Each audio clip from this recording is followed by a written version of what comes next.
শিক্ষার্থী বন্ধুরা কেমন আছো? করোনার এই সময়ে আমরা আতঙ্কিত হব না। নিয়মিত স্বাস্থ্যবিধি মেনে ভালো থাকব, সুরক্ষিত থাকব, বাসায় থাকব।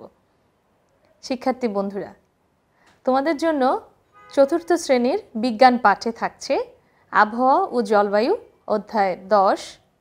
আজকের পাঠে আমরা দৈনন্দিন আবহাওয়া ও দৈনন্দিন আবহাওয়ার উপাদানগুলো নিয়ে আলোচনা করব। পাঠের শুরুতেই আমাদের একটা কথা মনে পড়ছে, আবহাওয়া কি, তাই না? আবহাওয়া, আজকের দিনটা কেমন? নিশ্চয়ই সকালবেলা ঘুম থেকে উঠেই তোমার খুব মনে পড়ছে আজকে একটু গরম লাগছে, বাইরে যেন একদম বাতাস নেই। আবার আরেকদিন মনে হচ্ছে কি সুন্দর রৌদ্রোজ্জ্বল দিন, তাই না? ঝিরঝির বাতাস। আমাদের প্রতিদিনকার বায়ু প্রবাহ, আকাশের অবস্থা, এগুলো নিয়েই হচ্ছে আমাদের আবহাওয়া। অর্থাৎ আবহাওয়া হলো প্রতিদিনকার আকাশ ও বায়ুমণ্ডলের অবস্থা। আজকে বাতাস কেমন থাকবে, দিনটা কেমন হবে, কতটা রৌদ্রোজ্জ্বল হবে না বৃষ্টি হবে, এই সবগুলো মিলেই আমাদের আবহাওয়া। আচ্ছা বন্ধুরা, আমরা ছবিতে দেখতে পাচ্ছি তোমাদের মতো দুটি ছোট বন্ধু স্কুলে যাচ্ছে, তাই না বন্ধুরা? আচ্ছা, এই ছবিতে দেখতে পাচ্ছি এই ছবিতেও দুটি বন্ধু স্কুলে যাচ্ছে। তবে আমার বাম পাশ এবং ডান পাশের এই দুটি ছবির মধ্যে আমরা কি কিছু পার্থক্য দেখতে পাচ্ছি? বন্ধুরা কি দেখতে পাচ্ছ? দেখো তো, এই ছবিতে আমরা দেখতে পাচ্ছি একটি রৌদ্রোজ্জ্বল আকাশ, মৃদু বাতাস বইছে, শিশুরা রোদে ছাতা মাথায় দিয়ে স্কুলে যাচ্ছে। ওরা ছাতা মাথায় দিয়েছে, ঠিক আছে? এই ছবিতে আমরা কি দেখতে পাচ্ছি? এখানেও শিশুরা ছাতা মাথায় দিয়ে স্কুলে যাচ্ছে, কিন্তু এই ছবিতে ছাতা কেন মাথায় দিয়েছে বলো তো? এই ছবিতে ছিল রৌদ্রের জন্য ছাতা দিয়েছে, আর এই ছবিতে বৃষ্টি থেকে বাঁচার জন্য ছাতা দিয়েছে। তাহলে বন্ধুরা আমরা কি দেখতে পাচ্ছি? রৌদ্রোজ্জ্বল অথবা বৃষ্টিমুখর এই দুইটা দিনই, এই ছবি দুটোই আমাদেরকে দুটি দিনের কথা মনে করিয়ে দিচ্ছে, আবহাওয়ার কথা মনে করিয়ে দিচ্ছে। প্রতিদিনকার আবহাওয়া কিন্তু একরকম হয় না, ভিন্নতর হয়। তাহলে বন্ধুরা চলো আমরা আবার একটু বলে নিই, আবহাওয়া হলো প্রতিদিনের আকাশ ও বায়ুমণ্ডলের অবস্থা। প্রতিদিনের আকাশটা কেমন, আমাদের বায়ুমণ্ডলের কী অবস্থা, সেগুলোই হলো আবহাওয়ার উপাদান। আচ্ছা বন্ধুরা চলো তাহলে এখন একটি ছক পূরণ করি আমরা তোমাদের সহযোগিতা নিয়ে। আমাদের এই আবহাওয়ার কি উপাদানগুলো পেয়েছি সেগুলো আমরা এখন ছকে লিখব। বন্ধুরা, আবহাওয়ার একটি উপাদান এখানে উল্লেখ আছে, সেটি হলো বৃষ্টিপাত। তোমরা আর কি পেয়েছো? বৃষ্টিপাত ছাড়াও কি পেয়েছো? রৌদ্রোজ্জ্বল দিন, তাপমাত্রা, হ্যাঁ এই তো চমৎকার হয়েছে। আর কি? বায়ু প্রবাহ, হ্যাঁ হয়েছে। ঠিক আছে বন্ধুরা, তাহলে আমরা লিখে ফেলি বায়ু প্রবাহ। আর কি রয়েছে? বায়ুর আর্দ্রতা,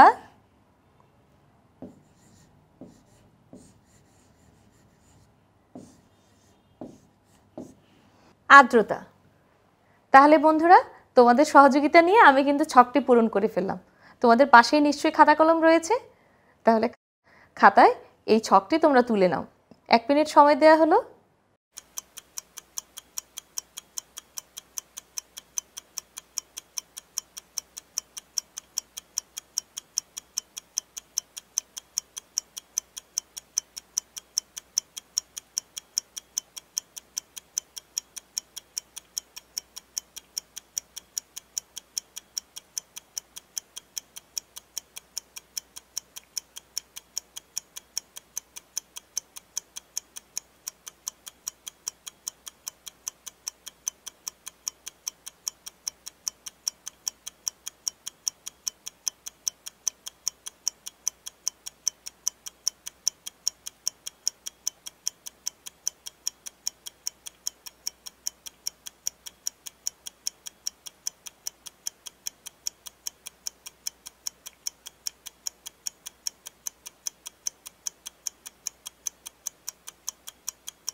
ধন্যবাদ বন্ধুরা ছকটা নিশ্চয়ই তুলে ফেলেছ বন্ধুরা। চলো এই স্লাইডে আমরা কি দেখতে পাচ্ছি, কতগুলো ছবি। এই ছবিগুলোতেই আমাদের আজকের আকাশের অবস্থা ফুটে উঠেছে, তাই না? দেখি আকাশের কি অবস্থা।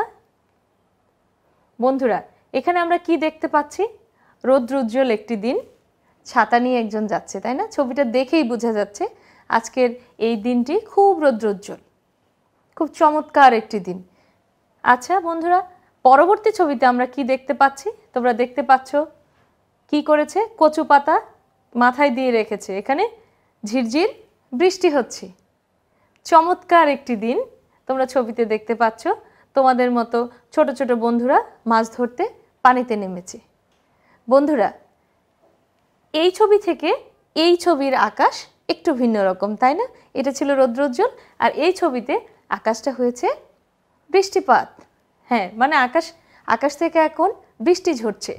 আর এই ছবিতে কি দেখতে পাচ্ছি, এখানেও আকাশ অন্ধকার, এখানে বৃষ্টি হচ্ছে, তবে এখানে মেঘের আনাগোনা অনেক বেশি, আকাশটা একদম কালো হয়ে গিয়েছে। এখানে আকাশের আরেকটা ভিন্ন রূপ, তাই না বন্ধুরা? তোমরা এখানে কি দেখতে পাচ্ছ, গাছের পাতাগুলো দেখেই মনে হচ্ছে প্রচণ্ড বায়ু প্রবাহ। বাতাস কি আমরা দেখতে পাই, বায়ু প্রবাহ কি দেখতে পাই? দেখতে পাই না। গাছের পাতার নড়াচড়া দেখেই আমরা বুঝতে পারি বায়ুর অবস্থাটা কেমন, বায়ু প্রবাহ কোন দিকে যাচ্ছে, কি অবস্থা, তাই না বন্ধুরা? তাহলে এই নারকেল গাছের অবস্থা দেখেই আমরা বুঝতে পারছি প্রচণ্ড বায়ু প্রবাহ, ঝড়ো হাওয়া বইছে, তাই না? এই ছবিগুলো থেকে এই ছবিটা কিন্তু আরেকটু ভিন্ন রকম। এখানে আকাশের অবস্থা আজকে আরও অন্যরকম, একটু ভিন্ন রকম। বন্ধুরা এখানে কি দেখতে পাচ্ছ, প্রচণ্ড গরমে একটি শিশু বসে বাতাস করছে, খুব গরম, আজকে খুব গরম পড়ে গিয়েছে, বাতাসে জলীয় বাষ্পের পরিমাণ খুব বেশি। এই শিশুটি ঘেমে একাকার। এই আর্দ্রতা, এটাও কিন্তু আমাদের আবহাওয়ার একটি উপাদান। বন্ধুরা এখানে কি দেখতে পাচ্ছ, চাদর মুড়ি দিয়ে জড়সড় হয়ে হাঁটছে, তাই না? এ থেকে আমরা কি বুঝতে পারি, শীত নেমে এসেছে। হ্যাঁ, কুয়াশাচ্ছন্ন একটি দিন। কুয়াশাচ্ছন্ন একটি দিনও কিন্তু আমাদের আবহাওয়ার, দৈনন্দিন আবহাওয়ার একটি অংশ, একটি উপাদান। এই ছবি থেকে আমরা কুয়াশাচ্ছন্ন দিনকে, কুয়াশাচ্ছন্ন আকাশকে আমাদের আবহাওয়ার উপাদান হিসেবে দেখতে পাচ্ছি। বন্ধুরা আমি এক ছকে তোমাদের জন্য আবহাওয়ার উপাদানগুলো নিয়ে এসেছি। তোমরা কি দেখতে পাচ্ছ, আমাদের ডান পাশে রয়েছে আর্দ্রতা। ছবি দেখেছো আর্দ্রতার, তাই না? আর্দ্রতা নিয়ে তো কথা বলেছি। এখানে দেখেছি আমরা তাপমাত্রা। বাম পাশে দেখতে পাচ্ছি বায়ু প্রবাহ, আমরা বায়ু প্রবাহের ছবি দেখেছি। আবহাওয়ার আরেকটি উপাদান হলো আকাশের অবস্থা, প্রতিদিনকার আকাশটা কেমন, সেটাও কিন্তু আমাদের আবহাওয়ার উপাদান। বন্ধুরা আকাশের অবস্থায় প্রতিদিনকার আকাশ কিন্তু একরকম থাকে না, তাই না বন্ধুরা? আমরা কি দেখেছি, কখনো আকাশ মেঘাচ্ছন্ন কালো, কখনো আকাশ রৌদ্রোজ্জ্বল, আবার দেখেছি কখনো আলো কখনো ছায়া। আমরা আকাশের অবস্থা বিশ্লেষণে, অর্থাৎ আবহাওয়ার একটি উল্লেখযোগ্য উপাদান হলো আকাশের অবস্থা। আর আকাশের অবস্থায় আমরা আকাশের কয়েকটা রূপ দেখতে পাচ্ছি। এখানে দেখতে পাচ্ছি রৌদ্রোজ্জ্বল, এই ছবিতে দেখতে পাচ্ছি আংশিক মেঘাচ্ছন্ন, এখানে দেখতে পাচ্ছি বর্ষণ মুখর, আর এই ছবিতে দেখতে পাচ্ছি আকাশ বজ্রবৃষ্টি হবে আজকে। বন্ধুরা এই ছবিগুলো তোমরা কিন্তু টিভিতে অথবা আমাদের মোবাইলে আবহাওয়ার অবস্থা পর্যবেক্ষণ যখন করা হয়, কিংবা আবহাওয়ার অবস্থা যখন বোঝানো হয়, তখন কিন্তু আমরা এই ছোট ছোট ছবিগুলো দেখতে পাই। এগুলো দেখে আমরা আজকের আকাশটা কেমন হবে, আজকে আবহাওয়ার উপাদান হিসেবে আকাশের অবস্থা কেমন থাকবে সেটা বুঝতে পারি, তাই না বন্ধুরা?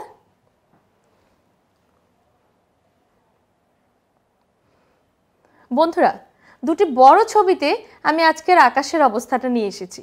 দেখো বন্ধুরা, সমুদ্রের পাড়ে খুব সুন্দর ঝিরঝির বাতাস হচ্ছে, রৌদ্রোজ্জ্বল একটি দিন। আবার এই যে দেখো সমুদ্রের পাড়ে মেঘের ঘনঘটা, এখানে খুব শীঘ্রই বৃষ্টি নেমে আসবে। ছবি দেখে এমন মনে হচ্ছে না বন্ধুরা? হ্যাঁ, একদম দেখো বিপরীতমুখী দুটি আকাশের ছবি। এই ছবিতে আমরা দেখতে পাচ্ছি একজন খুব ঘামছে। বলো তো কখন আমাদের এই অবস্থাটা হয়ে থাকে? হ্যাঁ, গরমে হয়ে থাকে এই অবস্থাটা, তাই না? তাপমাত্রা যখন বেড়ে যায়, আবার বাতাসের আর্দ্রতা যখন বেশি থাকে। বাতাসের আর্দ্রতাটা কেমন বলো তো? আর্দ্রতা হলো বাতাসে জলীয় বাষ্পের পরিমাণ যখন বেশি থাকে, তখন কি হয়? আমাদের প্রচণ্ড গরম লাগে, তাই না? আবার আরেকটা দিনে দেখা যাচ্ছে এখানে কুয়াশাচ্ছন্ন একটা দিন, এই সময়ে সে বাতাস শুষ্ক থাকবে, এতে আর্দ্রতা কম থাকবে।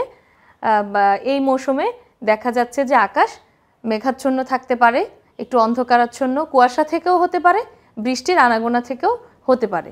বন্ধুরা, এ দুটো ছবিতে আমরা কি দেখতে পাচ্ছি? এখানে একজন, এই ছবিতে যে ব্যক্তি রয়েছেন তিনি খুব ঘেমে গেছেন, তাই না? এতে বোঝা যাচ্ছে বায়ুতে জলীয় বাষ্পের পরিমাণ খুব বেশি, অর্থাৎ বায়ুর আর্দ্রতা বেশি। আর এই ছবিতে আমরা কি দেখতে পাচ্ছি? রৌদ্রোজ্জ্বল একটি দিন, কিন্তু তিনি খুব বেশি একটা ঘামছেন না, অর্থাৎ বাতাসে এখন জলীয় বাষ্পের পরিমাণ খুব বেশি নেই, সেজন্য চিটচিটে বা ভেজা ভাব এই ছবিতে আমরা দেখতে পাইনি। এই ছবিতে আমরা যেটা দেখতে পেয়েছি, এই ছবিতে দেখতে পাচ্ছি লোকটি ঘেমে চিটচিটে হয়ে গেছে। তাহলে এই দুটি ছবির মাধ্যমে আমরা বায়ুর আর্দ্রতা, বায়ুর অবস্থাটা বুঝতে পারছি, এবং একই সাথে আমরা এই সময় দুটোকে আর্দ্র বা শুষ্ক বলে থাকি। চলো বন্ধুরা, তবে আমরা পরবর্তী ছবিতে আকাশের অবস্থা, আমাদের আবহাওয়ার অবস্থা প্রতিদিনকার কেমন দেখতে পাই। এই দুটো ছবিতে আমরা দেখতে পাচ্ছি রৌদ্রোজ্জ্বল একটি দিন। এই ছবি দেখে মনে হচ্ছে না যে এখানে বায়ু প্রবাহ হচ্ছে, তাই না বন্ধুরা? কিন্তু এই ছবিটি দেখে আমরা খুব স্পষ্ট বুঝতে পারছি বায়ু প্রবাহ হচ্ছে। বায়ু প্রবাহ হলো বায়ুর একটি সচল অবস্থা। বায়ু প্রবাহের ফলে আমরা বায়ুর গতিবেগ এবং বায়ুর গতির দিক, এই দুটোই আমরা বুঝতে পারি। সাধারণত মৌসুমি যে বায়ু প্রবাহগুলো হয়ে থাকে, যেমন শীতকালে, বর্ষাকালে কিংবা গরমকালে যে ধরনের বায়ু প্রবাহগুলো হয়ে থাকে, এগুলো মৌসুমি বায়ু প্রবাহ। এই বায়ু প্রবাহ থেকে আমরা বুঝতে পারি বাতাস কোনমুখী হয়েছে, অর্থাৎ বাতাসের গতি কোন দিক থেকে কোন দিকে গিয়েছে। এই যেমন ধরো বন্ধুরা, উত্তর দিক থেকে বায়ু দক্ষিণ দিকে প্রবাহিত হচ্ছে, তাই না? শীত মৌসুমের প্রথম দিকে আমরা এই ধরনের বায়ু প্রবাহ দেখতে পাই। এই ছবি থেকে আমরা কিন্তু বায়ুর প্রবাহের দিকটি খুব সহজভাবে বুঝতে পারি। বায়ু প্রবাহের আমরা আরও কিছু শক্তিশালী দিক দেখতে পাই, তাই না বন্ধুরা? আমাদের খুব সহজে চোখে পড়ে যখন একটি বায়ু প্রবাহ আসে, আমাদের বিদ্যালয়ের পতাকা উঠতে থাকে, তোমার মাথার চুল উঠতে থাকে, তাই না বন্ধুরা? হ্যাঁ, এগুলো কিন্তু বায়ু প্রবাহের কারণেই হয়ে থাকে। তখন কিন্তু আমরা খুব সহজেই বুঝতে পারি যে বায়ু প্রবাহ কোন দিক থেকে কোন দিকে ছুটেছে, তাই না বন্ধুরা? বন্ধুরা, আমরা আজকে আকাশের অবস্থা জানলাম, বায়ু প্রবাহ, আর্দ্রতা, তাপমাত্রা, আমাদের প্রতিদিনকার আবহাওয়ার যে উপাদানগুলো, এগুলো সম্পর্কে জানলাম। বন্ধুরা, তোমাদের হাতের কাছেই নিশ্চয়ই তোমাদের পাঠ্য বইটি রয়েছে। তাহলে বন্ধুরা, তোমরা সবাই পাঠ্য বইটি খুলে পাঠ্য বইয়ের 68-69 এই দুইটি পৃষ্ঠার সারসংক্ষেপ অংশটুকু তোমরা পড়ে ফেলো। তোমাদেরকে 2 মিনিট সময় দেওয়া হলো।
আচ্ছা বন্ধুরা, ধন্যবাদ। তোমরা নিশ্চয়ই এর মধ্যে পড়ে ফেলেছ।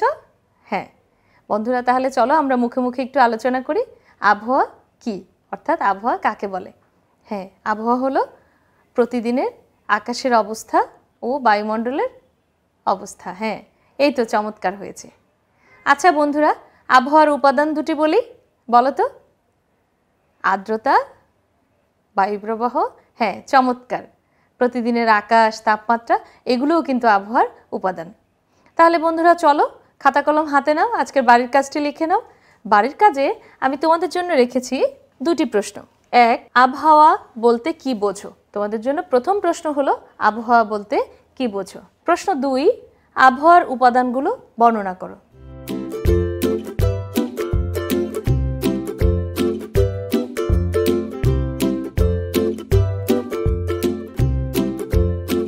শিক্ষার্থী বন্ধুরা, আজকের পাঠটি নিশ্চয়ই তোমাদের কাছে খুব ভালো লেগেছে।